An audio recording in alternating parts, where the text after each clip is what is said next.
73-year-old Christian grandfather Nazir Gil Masih from Sargodha in Pakistan died after a mob attempted to lynch him after he was accused of blasphemy. The violence triggered a mass exodus of Christians from the neighborhood. Just a few months earlier, many more Pakistani Christians fled their homes after a mob of militants struck in Jaranwala district, torching more than 25 churches in a single day. Some of the incidents recorded in a new report by Catholic charity Aid to the Church in Need called Persecuted and Forgotten, a report on Christians oppressed for their faith. Persecuted and Forgotten assesses the situation in 18 countries where religious freedom violations against Christians are of particular concern. Covering the period from August 2022 to June 2024, Persecuted and Forgotten discovered that in many of the countries surveyed, human rights violations against Christians had increased since the last report. Findings included the following. The epicenter of militant Islamist violence has shifted from the Middle East to Africa. Militant Islam was a key factor in explaining why Africa was the only continent where persecution increased in all the countries reviewed, with evidence suggesting the growing reach of transnational jihadi groups. In Burkina Faso and Mozambique, ongoing Islamist insurgencies have led to a mass displacement of Christian communities as extremists specifically targeted believers in both countries. Nigeria ranked 8th in the 2024 Global Terrorism Index as militant Fulani insurgents linked to extremist groups regularly committed massacres and other violent atrocities. Intensified targeting of Christians as enemies of the state or the local community. Authoritarian regimes ramped up repressive measures against Christians.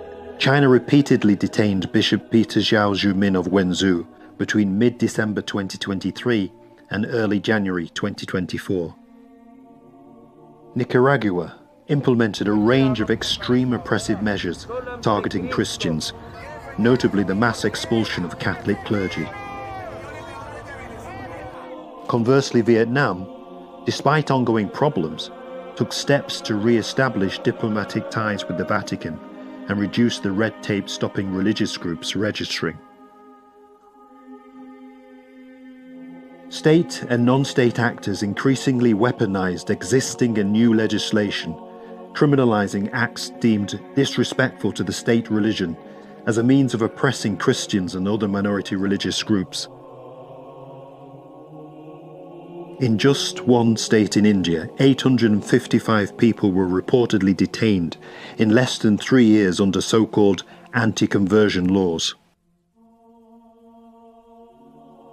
Reports highlighted the threat to Christian children, especially girls.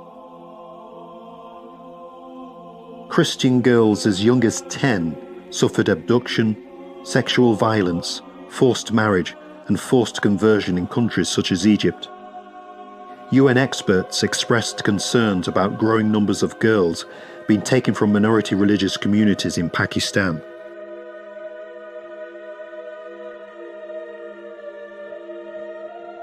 In schools, a culture of discrimination was reported with students banned from marking Christian feasts in Turkey, and hate material against Christians and other religious minorities remaining in school textbooks in a number of countries.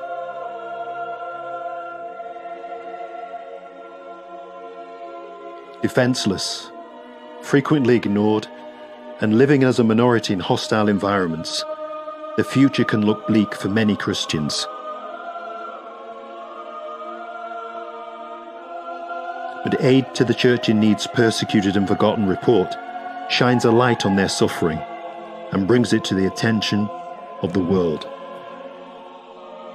This report is not just a litany of woes, but an appeal for justice for those who are suffering. It is a call to take action to help those whose only crime is the faith they profess. Let us do everything we can to ensure that the world's persecuted Christians are not forgotten.